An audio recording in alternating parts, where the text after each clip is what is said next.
I was hiding wine and vodka in my coffee cup at work. And then I would stop at the liquor store on the way home, get more alcohol, and it was just a vicious cycle.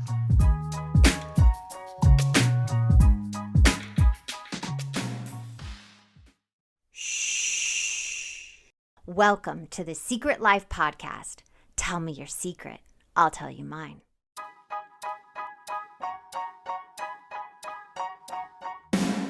Sometimes you have to go through the darkness to reach the light. That's what I did. After 12 years of recovery in sex and love addiction, I finally found my soulmate, myself. Please join me in my novel, Secret Life of a Hollywood Sex and Love Addict, a 4-time bestseller on Amazon. It's a brutal, honest, raw, gnarly ride, but hilarious at the same time. Check it out now on Amazon.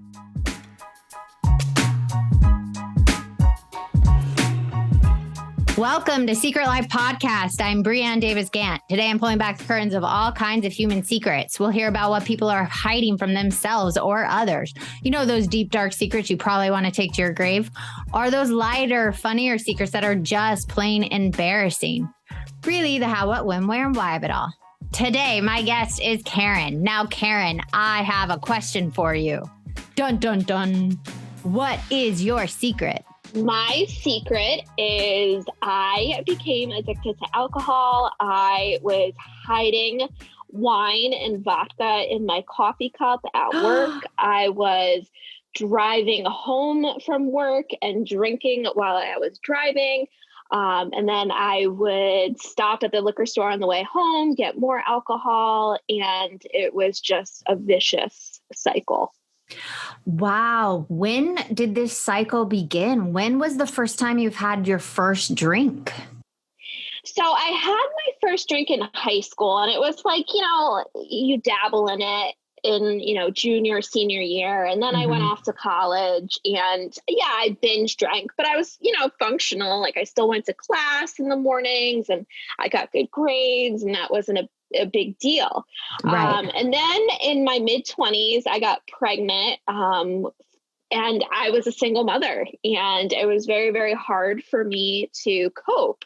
And with all the mommy wine memes out there and merchandise, I used that to justify why I should continue drinking, why it wasn't a big deal at the end of the workday that, okay, I'm going to have a bottle of wine because everybody else is doing it. So why not?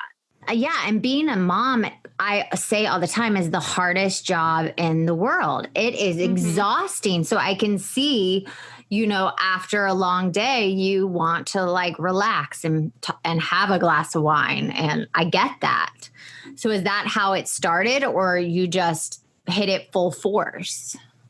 Yeah, I started like that. It's a progression. Like it's not something that happens overnight. It's not like one day you wake up and you're like, oh, I'm drinking morning until night and I can't stop. Right. It happened over years. And I'm a firm believer in, if there's trauma that happens in your life, genetics, it's just the perfect combination to get addicted. Nobody wants to get addicted, but we think that we're immune because we think that like we're different than other mothers that have gotten addicted to alcohol.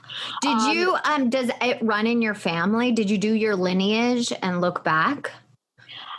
It on my dad's side, there's a bit of addiction. And then on my mom's side, there's a little bit as well, but it's not like full force. It's not like anybody who's been to AA or been to jail over it or had any, serious consequences over it. For mine, I looked back and it was on my mother's side and alcohol. And then it transformed in different ways. Like some people became workaholics. Some people became overeaters. I became a sex and love addict. So I just find it so fascinating. If you look back, usually it's in our genetics, Right. For sure.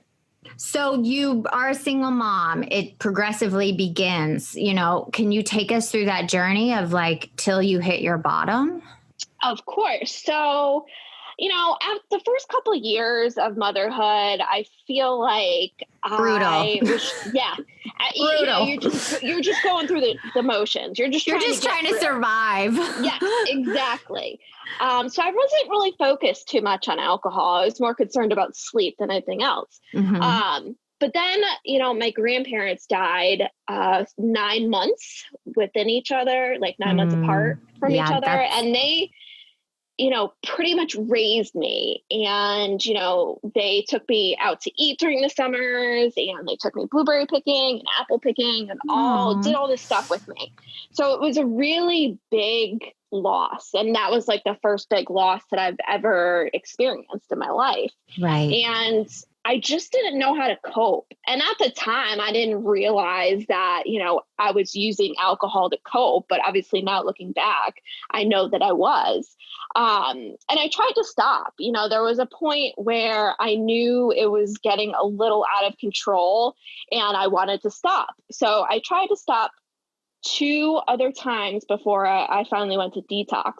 The first time I went home to Connecticut. At the time I lived in Rhode Island, and I went home to Connecticut to stay at home with my mom for a week just to make sure I was okay and things were fine. And then I get back to Rhode Island. A couple weeks later, I start drinking again. Like, lesson not learned. Like, I'm like, oh, I can go back to moderation. No big deal. I always love that. You're like, I'm fine now. I had a couple weeks off. I can have just one. So obviously it didn't happen that way. No. And then, maybe it did at first, for like the first month I was fine. And then, it got worse and worse again. And then I started drinking again during the day, on the weekends. And then at night it would be, I'd be getting sloppy again. So the second time I tried to get sober, I went home again to Connecticut, to my mom's house. And I actually went into the hospital that night just so they could see, because I was, been drinking more at that point. So I went, I was in the hospital overnight, and they're like, oh, it's just anxiety. You just have really bad anxiety, because I wasn't truthful. I wasn't honest really about how much I was drinking. I was just like, that's usually a problem if you're keeping that secret from the doctors. I always find that fascinating. You're like going in to get help, and then you're lying to the people that are supposed to be helping you. Exactly. So I'm like, it wasn't going to help. So ultimately he said, go to this intensive outpatient program for, 5 to 7 days for anxiety. And then, we'll see what happens. So I did that. And what did I do? I celebrated with alcohol on the last day. Like, it makes no sense. It's an addict. You're an addict. We never make sense. Nothing is logical at all. Right. So I, and then at that point, it started to get worse and worse. And then it got to the point, like I said in the beginning, where I started having shots of vodka before work. And then I was bringing wine or vodka in my coffee cup so I could sip it at my desk. Wow. Meanwhile, I'm in a cubicle, and here I am thinking that like the 2 women next to me can smell it on my breath or like see it in my eyes or whatever, but they couldn't. Nobody knew. And that's like the baffling. Yes. Like nobody knew, which is so baffling to me. I remember. That is so baffling, because when I talk to somebody and they drink wine or have a drink, I can smell it. And right. Wow. Yeah. So it was like a secret, like you literally drinking out of your coffee cup, and right next to you in the other cubicle are these 2 other women. Exactly. Wow. And I was just so baffled. Like I quote unquote, came out on Facebook with my year of sobriety. And all my ex-coworkers were like, I had no idea. We had no idea. And I'm like, really? Like, honestly, like I said, I'm just like shocked that nobody could tell, like I wasn't really me, which just goes to show you that I was, functional. Like I was a high functioning alcoholic. Which is the scariest kind, when you're high functioning and your world is not crashing down around you, or you're not living on the street corner. That's where it's like really hard to quit. Right. Exactly. And that's a great point, because we have this thing, the stigma that, if you're not homeless under a bridge and you haven't lost your job, then nothing is wrong with you. But that can be further from the truth. You just haven't let yourself get to that point yet. So yeah, I was drinking all day, and then, I wasn't hitting my numbers. I was a business development executive, and I was not hitting my numbers. I was not doing my proposals the right way. I was just a hot mess. And then they're like, you know what? It's time for us to let you go, to part ways. And I'm like, all right. I'm like, okay, it's summer now, so I'll just, keep drinking. My son's home. I don't have to drive him anywhere. So I pretty much just kept drinking all day, all night. And then November came around, and I woke up on November 14th, 2016, and I was like, I can't do this anymore. Like, I am literally going crazy. Like, I was drinking to relieve my anxiety, quote unquote, relieve, but it was making it 100 times worse. And I got to the point where even alcohol wasn't even touching the anxiety. So that's when I knew, like, I really, really needed to get help. Was it something that happened, or you just literally woke up one morning and was sick and tired of being sick and tired with the secret? Yeah, I was just sick and tired of hiding it, sick and tired of, my son didn't deserve it. Yeah. That's what it comes down to. Through this whole experience, I had one of my therapists had actually threatened to call Child Protective Services on me. So I left that out, but it's, it was a key piece of the puzzle too, because that was one of the times I went to my mom's, was because I didn't want to stay in Rhode Island just in case they were going to come to my house and take my son. So I knew that I couldn't keep going on like this anymore. And my son, he didn't deserve it. He didn't choose this life. So I knew I had to stop. I was at the same thing with my sex and love addiction. I remember waking up going, am I going to keep doing this the rest of my life? Like, am I going to be 70 and doing the same thing, which I'm slowly killing myself pretty much. Right. Exactly. And that's another life. Yeah, no way. Because, I saw like a guy shooting heroin on the street, and he's like blatantly like trying to kill himself quickly. And I was doing it more slowly. I was no different from him. Absolutely. Yeah. And I think that's something, we don't hear about love and sex addiction a lot, which I'm happy that you're speaking up about it, because it's something that, we definitely deal with. People deal with it a lot in our society. And it's rampant, and it's more. Every year I'm in it, it gets bigger and bigger. But I was talking with someone the other day, and I said, you don't understand. I go and speak at jails. I've done it for a couple of years, and every woman in there is because of love or sex addiction. She's killed somebody for her man. She's killed her man. She sold drugs for her man. Like, the list goes on and on. I mean, it's crazy. A deadly, deadly disease. I mean, if you look at like a lot of crimes, usually it's over sex and love and money. Yep. Those are the three most common for sure. Reintroducing the Iced Apple Crisp Oat Milk Macchiato from Starbucks. Now with Starbucks Blonde Espresso and Oat Milk, layered with flavors of apple, cinnamon, and brown sugar, and topped with a spiced apple drizzle. Welcome back, fall. Order today with the Starbucks app. So it's November 14th. You make that decision. Who's your first call? What do you do? Who do you tell this secret to that you can't live drinking like this anymore? So I called my mom. Me and my mom have always had like a weird relationship. I feel that she is a narcissist, and growing up, it was just, she didn't give me the love I thought I deserved. So, things are better now with her. But anyways, at that time I called her and I was scared. I'm like, what is she going to think? Like, what is she going to do? She's going to yell at me. Like, what's going to happen? Right. But she was actually great. And she, called detoxes in Connecticut and got me into a bed, because that's another problem that a lot of us see, is having a bed in a detox facility. So she got me the bed, and I went in there, and it was hell. Yeah. But I'm just happy. It's brutal, right? Yeah, it's brutal. But I'm just happy I made it out on the other side. And that's, I never want to go back to that place again. And that's something that always keeps me on track. Yeah. I think, anger, I had a lot of repressed anger. And I think I used alcohol to let that out. And when I did drink, I was angry. There was no holding back. Oh, you were an angry drunk. Yes. I was not a happy drunk. Well, I mean, sometimes I was. It's not like every single time I'd get angry, but most of the time I would definitely, pick a fight or, say things I shouldn't have. And it was not good.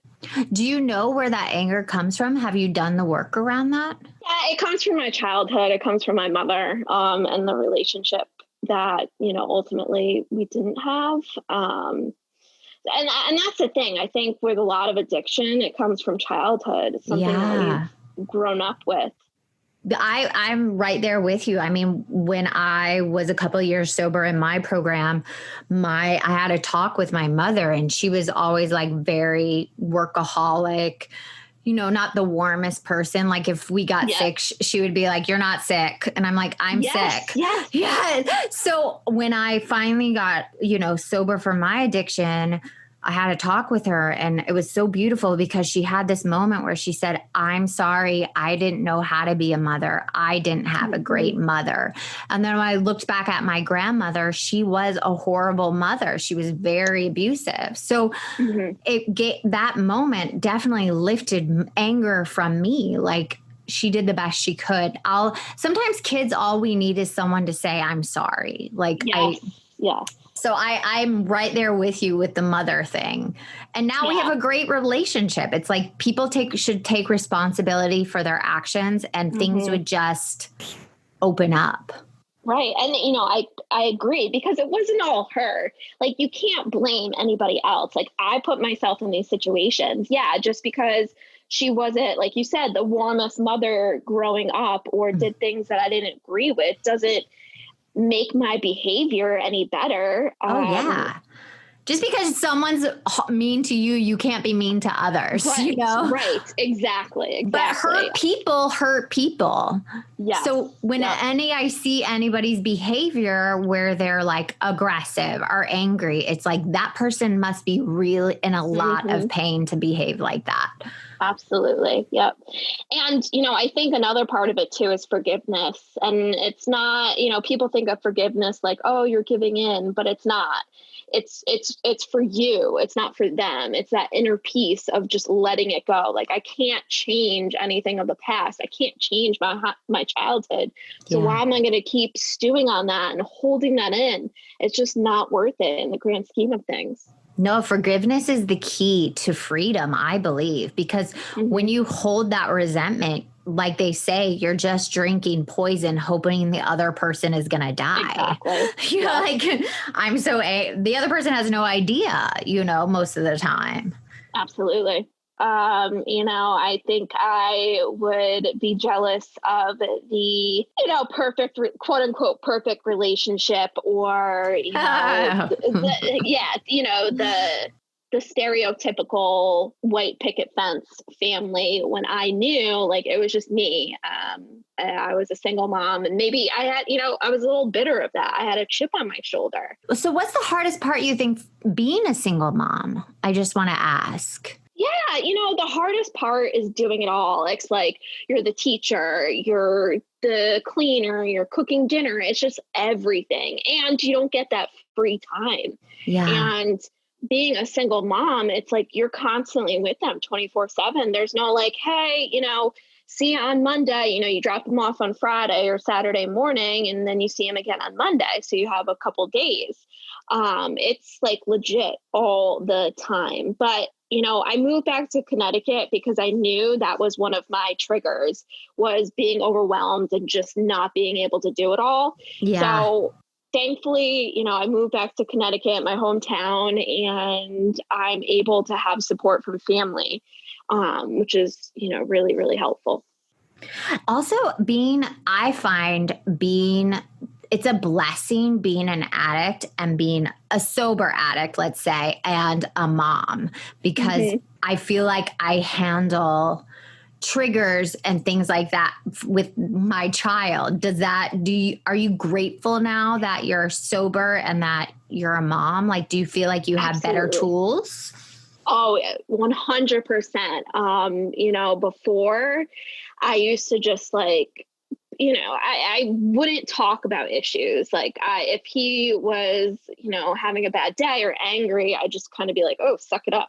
But now it's like, we talk through it. Like if he's crying, if I hurt him, and it's not like physically, but like emotionally, if I like snapped maybe one day because, he was all just mothers on my do nerves. it. Yes, exactly. It's recognizing like I apologize and I'm like, oh, I'm sorry. Mommy is just having a rough day and I shouldn't have taken it out on you. And it's more talking through things instead of just glossing over it and just being like, deal with it kind of thing. Right. Oh, I love that. Also, I want to ask, having this secret and living that life for so long of drinking, who do you think it benefited and who do you think it harmed? I honestly, I don't think it benefited anybody. There's not one person that benefited from me drinking all the time. Not even myself. I can't even say it myself. I think I harmed everybody in my path. And, you could go to coworkers because I wasn't the colleague I should be. Girlfriend wise, I was angry. I was jealous. I was not the best person to love. I was not very lovable. Obviously my son, thankfully I got sober when he was 6. I feel like if I kept going on that path, I would have harmed him even more because their childhood is important. And children know, they're smart. They know what's going on. Like they observe everything. And we think that they don't, but they do. My son equates Rhode Island with me being sick, and Connecticut with me being well, which is, I can't believe he, distinguishes it like that, but it's just what he observed. And how have you moved forward now with everything going on and being sober? Yeah. So like I said, I moved back to Connecticut and I ditched the business development field and I started to do something that I'm passionate about and gives me purpose and lights me up from within. I'm so grateful for every single experience that happened to me while I was struggling and, every single experience now too, because it's brought me to where I am today. And I'm so grateful for the life that I have now. Yeah. And I love that. Sometimes our darkest moments lead us to the light. And that's what I love. And I love people that have gone through something so hard and come out on the other side. Those are my favorite kind of people. Absolutely. Yeah. The women and, really the community, the sober community that I've found on Instagram has been incredible. Lots of great, strong women who are constantly, lifting one another up. I love that. Women helping other women. Yeah. So my last question before you go, if anybody is listening and struggling, especially as a single mom and has a couple more glasses of wine than they should, or just finding themselves in that spiral and not being able to get out, what would be your advice for them? My first, the first piece of advice I would say is set a goal. Like if you're finding that you're drinking more than usual, set a goal for 30 days. Say, you know what, I'm not going to drink for the next 30 days. And if that 30 days is really hard for you, then it's time to reassess. And it's really time to take a step back and see why you're drinking. Like, what are the real reasons behind it? And, find others who are in your similar situation and, follow Sober Mom on Instagram, the hashtag. There's tons of us out there. You just have to be willing to reach out. And that's the hard part, is asking for help. I know a lot of us who deal with addiction where, we don't want to be seen as weak, but that asking for help is the opposite of that. So definitely reach out. Yeah, that's what I think. Asking for help is why I did this podcast, because it's letting go of your secret is asking for help. Like, here I am, here's me and all my flaws and things I have done. Absolutely. And it's so healing too. Like once we're able to actually voice our secret, it's like, like a weight is lifted off of our shoulders. Yeah. Thank you so much, Allison. It was so lovely to talk to you. Thank you. And if you want to be on the show, please email me at secretlifepodcast@icloud.com. Until next time.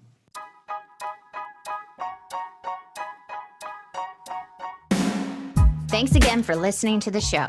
Please subscribe, rate, share, or send me a note at secretlifepodcast.com. And if you like to check out my book, head over to secretlifenovel.com or Amazon to pick up a copy for yourself or someone you love. Thanks again. See you soon.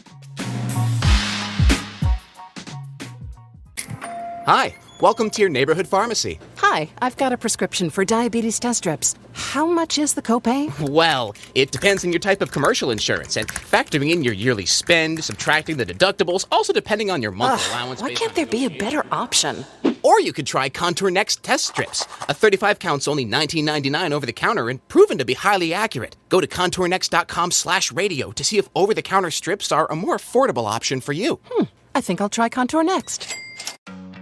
Have you been waiting for just the right job? Then welcome to the end of your search. Amazon has seasonal warehouse jobs in your area, and now is a great time to apply. You can start getting paid right away and work close to home. Applying is easy. You don't even need an interview. So what are you waiting for? Come join the team and get a great seasonal job offer today. Visit amazon.com/hiring. Amazon is an equal opportunity employer.